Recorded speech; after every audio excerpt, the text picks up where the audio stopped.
Selamat siang, sore, malam, pagi, dimanapun teman-teman berada.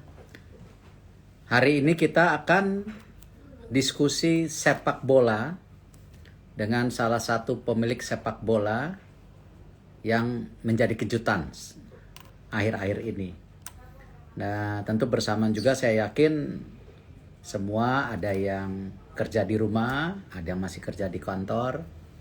Tentu saat COVID ini, Omicron, kita tetap harus waspada, tapi nggak boleh panik ya.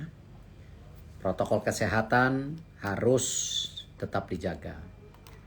Tentu kalau bicara bola, ya sekarang sudah mulai lagi nih di Bali.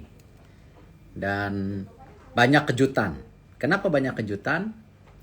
Karena Omicron juga banyak pemain yang tidak main ya. Kalau kita lihat di liga-liga Eropa juga seperti itu kemarin-kemarin.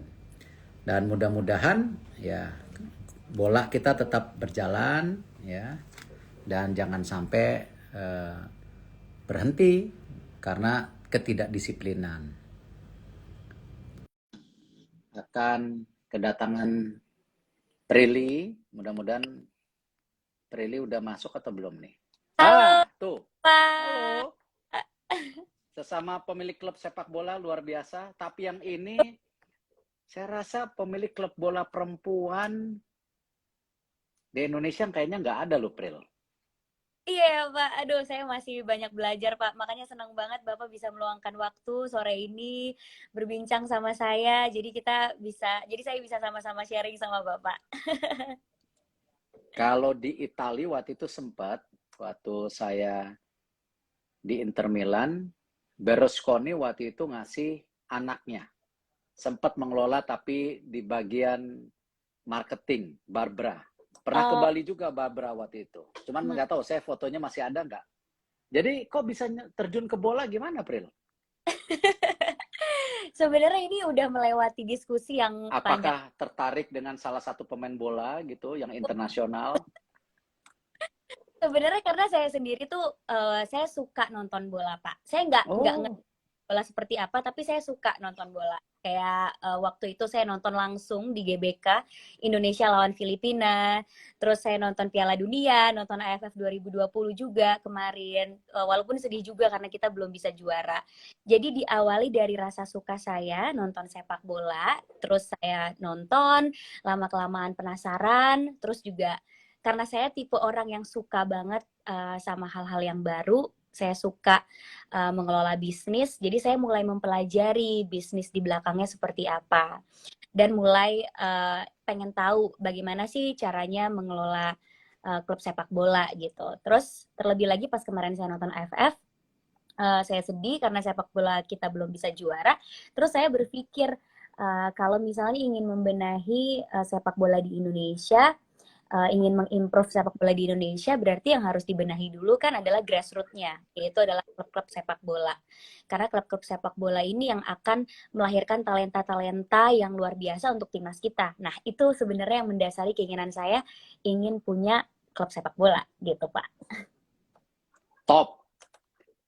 Untuk Persikota sendiri kan sekarang di Liga 3.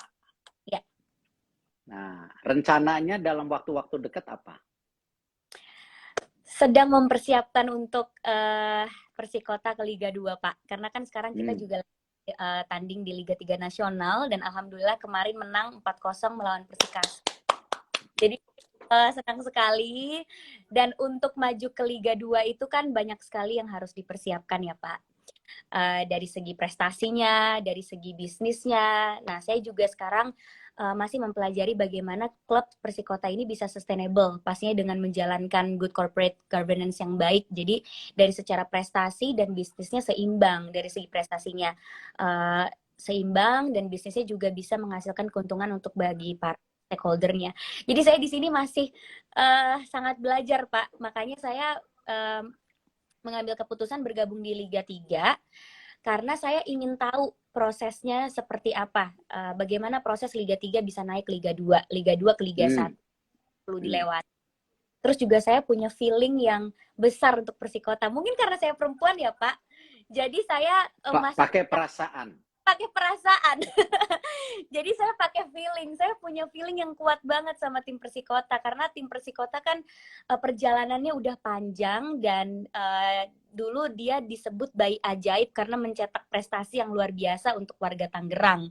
Dan saya rasa Persikota itu potensinya sangat besar sekali untuk bisa mencetak prestasi itu dan untuk maju ke Liga 2. Makanya saya memilih Persikota.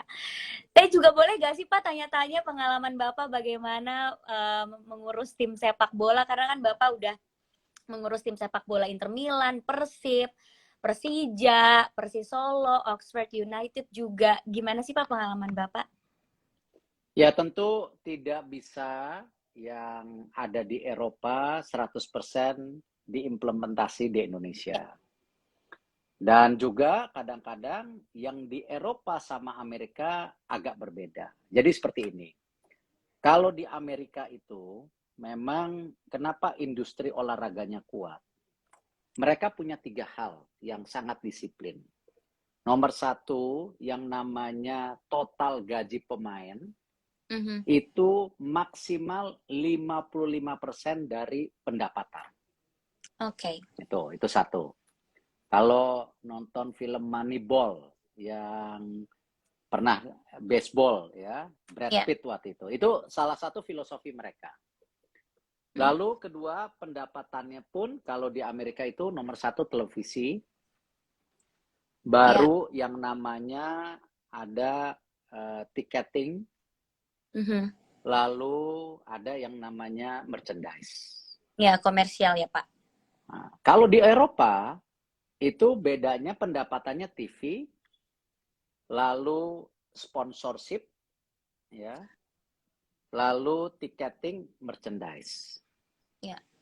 Bukannya di Amerika tidak perlu sponsor, tapi memang media market di Amerika tuh luar biasa powerful. Dia memang perlu konten sebanyak-banyaknya. Nah, tentu kalau di Indonesia beda lagi. Di Indonesia itu kita memang kebanyakan masih dari sponsor. Ya, lalu tiketing, medianya sedikit, ya merchandise-nya sedikit. Nah, memang dengan perbedaan pendapatan seperti ini, cara kita mengatur budget juga memang agak berbeda. Contoh, kalau tadi saya bilang 55% daripada pengeluaran itu berdasarkan revenue. Kalau di Amerika mungkin mudah diprediksi. Nah, kalau di Eropa juga mudah. Tetapi masalah kalau di Eropa itu bola udah kayak inilah sesuatu yang diikutin setiap hari gitu. Nah, jadi disembah-sembah gitu. Nah, mereka kadang-kadang tidak disiplin masalah gaji karena dia semua kebanggaan, pride. Nah, di Indonesia memang sedang mencari bentuk karena tadi pendapatannya masih dari sponsor. Iya. Nah, jadi itulah yang kenapa mestinya di Indonesia kita harus lebih disiplin lagi. Karena ketidakpastian pendapatan dari income bukan dari media itu. Dan juga kadang-kadang bola itu ada godaan. Godaan apa? Karena dipuji-puji namanya terkenal, nah jadi tambah ego kadang-kadang. Tidak melihat business sense-nya. Iya. Nah, memang itu yang harus benar-benar seimbangkan antara ego dan bisnis. Nah, memang tidak mudah. Tapi saya yakini kalau kita mau berdisiplin dan memanage ya, tidak karena sesuatu misalnya karena mengejar sebuah nama saja. Iya. Dan apalagi kadang-kadang kita janji yang luar biasa sehingga fans jadi kecewa. Iya. Nah, kita harus juga mulai menjelaskan fans, karena fans itu kan darah. Iya. Darah dari kehidupan sepak bola. Dan kita filosofinya mesti menempatkan bahwa kita itu dipercaya oleh fans untuk mengelola tadi aset ini bersama. Ya, dalam aset bersama artinya bahwa ya kalau tanpa fans ya tim sepak bola tidak jalan. Jadi seperti sesuatu yang dititipkan gitu. Nah, karena itu ya kembali kalau saya sejak awal di sepak bola, saya tidak pernah over promise. Saya menjanjikan klubnya sehat, pemainnya baik, sehingga lebih jangka panjang. Tapi Iya. alhamdulillah filosofi itu ya terbukti. Kayak contoh ketika saya diminta waktu itu oleh Pak Sutioso mengelola Persija sebagai direktur keuangan sama Pak Igit Manila waktu itu manajer. Alhamdulillah bahwa Persija juara gitu. Kemarin di Persib juga ya saya menjadi wakil komisaris bantu Pak Umo, Pak Glenn lebih di administrasi Persib juara.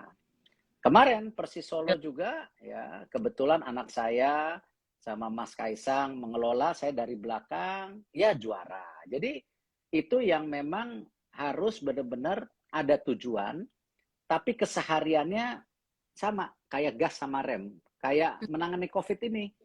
Kalau COVID-nya naik, ekonominya turun dikit. Kalau ekonomi naik, ya baru COVID-nya ya kita bisa artinya tanggulangi. Nah itu ego-ego itu yang harus di breakdown. Nah ini yang saya rasa penting juga dalam memanage sepak bola kita harus dekat sama fans. Iya. Dalam arti karena fans itu yang tadi saya sampaikan itu darahnya sebuah klub. Home base juga penting. Tempat Iya. di mana ada home base sepak bola itu sendiri gitu. Nah, itu yang mungkin saya bisa sampaikan ya. Tapi saya sih sangat ya senang ketika ada wanita memilih klub bola. Karena ini biar jadi tren yang bagus. Ya, tadi Prilly bicara mengenai perbaikan daripada industri olahraga. Sekarang banyak pemilik-pemilik olahraga ini muda-muda. Ada Raffi, macam-macam. Di basket juga ada Gading Martin sekarang Iya. masuk, ada Baim Wong. Nah, ini juga kita mengharapkan apa? Jadi pola pikir pengelolaan klub dan liga ya akan berubah. Karena tadi adanya generasi baru Iya. yang masuk ke industri olahraga gitu. Ada yang lain? Itu saya terima kasih Pak sharingnya, saya jadi lumayan agak nyatet-nyatet dikit. Dan ini untungnya akan terekam ya live-nya, jadi saya bisa dengerin terus omongan Bapak dan bawa ke meeting. Kalau misalnya lagi meeting sama tim, gimana kita harus menjaga ego dan bagaimana kita harus bisa uh, membangun satu strategi supaya klub bolanya bisa sustain. Karena itu juga yang saya dan tim sedang pelajari gitu, bagaimana klub bola ini bisa sustain. Karena saya sadar bahwa ketika saya masuk ke klub bola, saya sadar bahwa tim sepak bola ini bukan sebuah tim yang harus berkompetisi dan menang aja, tapi juga ini adalah multi-billion industry or business gitu, yang gimana kita sebagai pemilik klub itu harus bisa melakukan satu bisnis strategi agar klubnya itu bisa sustain. Dan banyak banget yang harus dipelajari. Kayak semalam saya lumayan melihat beberapa tim yang klub yang perusahaannya sudah terbuka ya Pak, yang di Indonesia dan di luar juga. Terus saya lihat bagaimana mereka mengatur keuangannya, pendapatannya mereka dapat dari mana. Ada yang 44% mereka dapat dari komersial kayak merchandise. Dari situ saya juga belajar, berarti benar sekali kita harus mengelola fans, supporter, supaya mendukung dari segi komersial ini, dari segi merchandise ini. Terus dari sponsorship juga ada yang 32% dari sponsorship, hak siar dan semuanya. Akhirnya saya breakdown lagi budgeting dan saya bandingkan lagi bagaimana budgeting klub bola di luar dan budgeting klub bola di sini, apa yang perlu diperbaiki. Dan luar biasa sekali ya, ini jadi petualangan dan perjalanan yang baru juga untuk saya Pak, perempuan bekerja di belakang klub sepak bola yang isinya didominasi oleh laki-laki. Jadi kalau meeting saya perempuan sendiri. Dan bagaimana saya juga harus mengelola perasaan saya supaya nggak terlalu pakai perasaan mengambil keputusannya, Pak. Tapi bagus lah, bagus. Dalam arti begini loh. Bola itu kan memang banyak intangible assets-nya. Bagaimana kita membahagiakan orang, ya kan? Dan bagaimana juga di bola itu kita bisa mendidik para generasi muda, ya ini sih pemain-pemain, supaya punya fighting spirit, punya nilai-nilai sportivitas. Nah itu turunannya saya sangat setuju gitu. Dan memang nanti Prilly juga bisa rasain strateginya apa. Kadang-kadang kan yang namanya klub bola itu ada yang mega bintang. ya, Iya. tapi ada yang pembinaan. Tapi Mhm. bukan berarti ketika bicara mega bintang, klubnya juara. Tidak. Di Iya. Liga Inggris, di Liga Italia, ada kejadian contoh di Liga Italia. Ada klub Atalanta yang cukup, ya, dalam arti stabil. Mhm. Nah, belum juara tapi stabil. Di Iya. Liga Inggris waktu itu ada Leicester, ya, yang dimana tiba-tiba juara gitu, dan sampai sekarang bertahan. Tapi ada juga klub di Liga Inggris yang dulu, wah, dengan segala cara dia keluarkan uang sebanyak-banyaknya. Leeds United. Waktu itu pemain-pemainnya top-top, ya. Mark Viduka, Harry Kewell, segala. Tapi terus dia drop sampai ke bawah.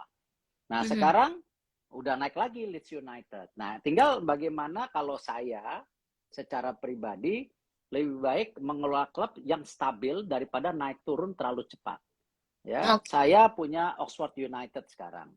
Itu banyak klub-klub yang dulu di liga besar Inggris sekarang ada di Oxford United, ada Portsmouth, ada Sunderland. Itu sekarang di Liga 3 Inggris.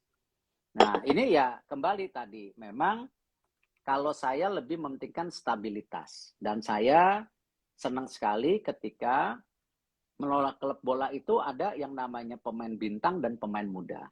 Seperti yang saya lakukan di Satria Muda, di bola basket. Itu kan banyak sekali pemain-pemain muda yang dibina Satria Muda itu menjadi tim nasional. Tapi kita juga punya pemain bintang. Nah, ini balance-balance ini memang ya ibarat ramuan jamu lah, mesti pas Iya. ramuannya. Nah, itu kadang-kadang juga momentum, Prilly. Jadi kebetulan kamu punya pemain muda yang bagus-bagus. Tiba-tiba bukan berarti tim ini nggak bisa menang. Tinggal kamu tambah 1-2 pemain bintang, bisa-bisa juara. Ya, Iya. saya ngelihat apa yang dilakukan oleh Azrul Ananda di Persebaya. Itu banyak pemain mudanya bagus-bagus. Mhm. Makanya kemarin waktu saya bicara sama Mas Aga, sama Mas Kaisang, saya bilang Persis Solo mesti ada seimbang juga pemainnya antara yang Muda. bintang dan yang muda gitu. Tapi ada juga yang muda-muda juga bagus. Nah, ini tinggal pilihan dan Iya, betul. budget. Budget.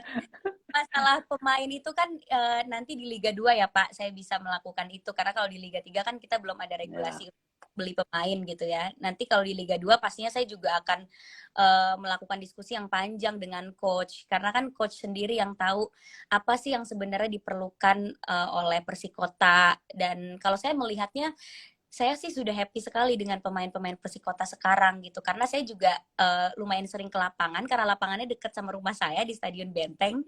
Jadi kalau mereka latihan saya lihat terus bagaimana mereka punya semangat untuk terus konsisten latihan dan punya rasa optimis untuk terus menang gitu. Nah, semangat itu yang menurut saya penting gitu untuk Liga 3 ini, untuk menghadapi Liga 3 nasional. Dan nanti kalau misalnya Persikota amin lulus bisa ke Liga 2, nah mas beli-beli pemain itu saya akan diskusikan kembali sama coach dan pasti akan mendengarkan saran dari Bapak karena baru sekali. Sarannya dari Aga aja, dari Mas Aga. Dia udah pakar sekarang. Nanti dikenalin itu. Wah, Eh, boleh Pak. pelatih juga Prilly mesti tahu karena pelatih itu ada yang senang membina pemain muda, ada Iya, yang memang senang mengambil pemain jadi. Nah, itu juga kamu mesti tahu karakter masing-masing pelatih karena berbeda. Tapi yang paling penting visinya Prilly apa?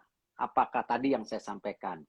iya. Prilly ingin membentuk klub yang juara atau Mhm. memang lebih fokus kepada pembinaan. Tetapi bukan berarti pembinaan tidak juara, Iya, Barat, ya. iya. Nah, cuman kadang-kadang memang setelah timnya terbentuk bisa aja ambil pemain bintang. Itu formulanya. Tinggal tergantung daripada ini karena pemain itu juga sulit. Kadang-kadang kita ngelihat pemain ini bagus, Mhm. tetapi cedera. Ini kan manusia, ada intangible Iya. assets. Ya, dulu saya di Inter Milan bawa Vidic, kapten Manchester United ketika dilepas dari tahu-taunya cedera berkepanjangan. Wah. Momentum kita hilang. Ya. Ada pemain yang luar biasa, ya. Di Inter Milan Lukaku pindah ke Chelsea, ya. Tiba-tiba ya performance-nya tidak sesuai karena apa, pola permainannya berbeda. Nah, emang bola ini dramanya luar biasa. Jadi memang ya kadang-kadang bola itu akhirnya memakai hati karena ya itu banyak apalah, banyak drama, banyak momen-momen yang spesial ya. Jadi ini yang memang harus hati-hati, jangan sampai tadi cinta buta. Betul, jangan sampai terbawa emosi ya Pak Ya, harus dalam manage lah, harus kan. di manage dengan baik gitu. Terus dengar-dengar jadi berhenti nih syuting segala, kan udah sibuk bola. Nah, Wah, walaupun saya tahu nih ada film apa, kukira kau eh, rumah. Kukira Kau Rumah, sempat Iya, ngeliat-ngeliat tadi. Itu iya, udah perdana, iya sudah udah Pak. premier. Oh, oke. Okay. Hari ini 600 lebih penonton, alhamdulillah di Cerita bioskop. apa? Percintaan atau pembunuhan? Just kidding. Ini Habis juga Kukira Kau Rumah kan, banyak ini konteksnya. iya, jadi memang film Kukira Kau Rumah ini film pertama saya Pak sebagai produser dan pemain. Jadi ini saya membangun rumah produksi bersama teman saya Umay Syahab, terus kita memproduksi film Kukira Kau Rumah ini Hmm. tentang sebenarnya film ini mengangkat isu soal kesehatan mental. Jadi karakter yang saya mainkan itu mengidap bipolar disorder, gitu. Terus Hmm. keluarganya, ada juga persahabatannya, dan gak nyangka film pertama ini bisa box office ya Pak, dalam keadaan masih deg-degan banget. Dan ini juga termasuk tantangan Pak. Saya baru aja terjun di dunia film sebagai produser, tapi langsung juga terjun sebagai pemilik klub gitu. Bagi waktunya ini lumayan lumayan Tapi kalau saya lihat mukanya Prilly hoki kok. Terima kasih Pak Amin. Kita sok jadi peramal sekarang. Selalu jadi peramal. Iya, kemarin Persikota tanding saya nonton, abis nonton langsung promo film, abis promo film di rumah langsung meeting untuk Persikota. Untungnya deket ya, Persikota di Tangerang juga. Jadi saya bisa bawa tim kalau meeting ke rumah. Jadi di saat saya pulang promo film atau syuting bisa meeting Persikota gitu. Jadi bagaimana saya menyeimbangkan waktunya gitu Pak antara kerjaan baru saya sebagai produser dan juga pemilik klub yang dua-duanya membutuhkan waktu yang banyak, time consuming gitu untuk saya mengerjakan keduanya. Tapi dengan tim yang solid, saya alhamdulillah punya tim yang baik juga di Persikota. Saya juga merekrut tim-tim yang muda untuk mengatur marketingnya Persikota dan tim di belakangnya, dan juga tim di production house-nya yang juga solid. Jadi walaupun dibagi dua sayanya, tapi tetap bisa jalan dengan baik dua-duanya. Terima kasih Itu Pak. Prilly tepat sekali bahwa kita harus punya tim yang baik karena tidak Betul, mungkin kita sukses kalau kita bekerja sendiri. betul. Pengalaman saya di Asian Games, pengalaman saya juga sebagai Menteri BUMN, saya tim, bukan kita kerja individu. Dan Iya, saya juga senang banyak generasi muda seperti Prilly sekarang memposisikan dirinya sebagai pengusaha. Karena memang secara research Prilly, 70% sekarang anak muda kita pengen jadi pengusaha. Ini bagus. Ya, karena kalau kita ingin tumbuh secara ekonomi, kita memerlukan juga pengusaha-pengusaha baru. Di iya, negara maju itu pengusaha 10-14% daripada total penduduk. Di Indonesia baru 3,5%. Jadi kenapa saya ingin ketemu atau diskusi sama Prilly, saya ada 3 apresiasi. Satu, jarang-jarang ya pemilik olahraga itu perempuan. Ini merupakan kesetaraan gender yang luar biasa. makasih Yang Pak. kedua, tadi adanya pengusaha-pengusaha baru di industri baru yang saya harapkan ini menjadi bagian. Yang ketiga, sebenarnya tadi saya juga ingin mendorong ya supaya Prilly semangat dengan tentu masukan-masukan yang baik. Mohon maaf bukan masuk mengajari, tetapi just sharing our knowledge gitu. Kita Iya, betul. bagi-bagi pengalaman dan tentu saya sangat welcome kalau Prilly ada apa-apa kita ngobrol ya supaya tadilah kita pengen jangan pengusaha-pengusaha baru ini kecewa ya Karena kenapa? Kadang-kadang kita pengusaha kan jatuh bangun. Betul, Tetapi yang membuat kita sukses itu kalau kita jatuh terus bangun, ya. Tapi nggak boleh jatuh terus di lubang yang sama. Itu problem betul. lain lagi. Ya, jadi ini mesti benar-benar ya menaikkan kita punya knowledge, kapabilitas. Tadi seperti Prilly bicara, aku gara-gara punya klub bola, aku search laporan keuangan. Wah, itu udah jalan yang baik, ya. Dan mudah-mudahan kamu terus belajar karena memang bola ini dynamic. Sama, Betul. industri film juga dynamic. Dynamic Ya, sekali. wah dynamic. Saya udah berapa kali produser film dulu sebelum jadi menteri. Oh, Dynamic sekali. Ada yang betul. sukses, ada yang gagal gitu. Yes, dan susah sekali untuk kita membaca marketnya ya Pak. Kadang yang kita Susah. sangka bisa hit the market ternyata enggak, dan yang kita nggak sangka-sangka malah ternyata bisa membawa angin segar untuk perfilman Indonesia gitu. Jadi memang dua hal yang sangat dinamik yang sedang saya fokuskan sekarang, dan terima kasih Bapak apresiasinya karena tujuan saya saya ingin punya klub bola itu karena saya juga pengen kasih unjuk kalau perempuan juga bisa Pak. Perempuan juga bisa berada di industri yang didominasi oleh laki-laki. Selagi kita punya kemauan, selagi kita mau belajar terus, pasti perempuan bisa dan punya kesempatan yang sama juga. Terus juga jangan pernah takut mengambil resiko di usia muda, karena usia kita adalah usia-usia produktif untuk banyak melakukan hal positif, tapi juga dianalisa resikonya, jangan sampai resikonya itu bisa merugikan kita ke depannya dan akhirnya menahan langkah kita yang selanjutnya. Jadi memang saya ingin membangkitkan semangat anak muda untuk bisa terus berkarya, bisa terus mencoba hal-hal baru dan tidak takut menghadapi tantangan di depan. Yang pasti walaupun berani mengambil resiko, tapi juga berani untuk bangun lagi ketika jatuh gitu Pak. Nah untuk Bapak sendiri, kira-kira ada gak sih Pak program dari BUMN untuk meningkatkan kualitas atlet kita atau olahraga sepak bola kita Pak? Ya, memang kan sesuai dengan blueprint olahraga dari Hmm. Kemenpora yang dipaparkan ke Bapak Presiden, kita mendukung industri daripada olahraga ini di 17 cabang. Lalu pertanyaannya, kan kadang-kadang loh kenapa kok perjudis hanya 17 cabang gitu kan. Ya, Ya, tapi memang ini yang sudah dirapatkan bahwa kita punya agenda besar untuk olahraga Indonesia. Seperti tentu olahraga-olahraga yang akan potensi masuk ke Olimpiade. Itu penting. Ya. mhm. Dan tentu olahraga rakyat. Seperti sepak bola, basket, volley yang memang ini menjadi juga tontonan buat rakyat. Ya, apalagi tentu dalam kondisi seperti ini, ya masyarakat juga tentu tertekan karena COVID, dia perlu hiburan. Nah, Ya, karena itulah kita coba mendorong ya program-program di sepak bola ini untuk juga bagaimana tadi industrinya baik. Dan ini juga tadi ingin mendorong juga bagaimana karakter daripada generasi muda kita untuk tidak pantang menyerah, untuk betul. terus berjiwa sportivitas. Ya, Perbedaan adalah sesuatu yang normal. ya, Tapi jangan perbedaan itu justru memecah belah kita. Nah, ya. kalau di olahraga kan seperti itu. Kalau kita kalah bukan berarti kita tidak bisa menang di kemudian hari. Atau kita menang berarti kita arogan. Tidak. Mhm.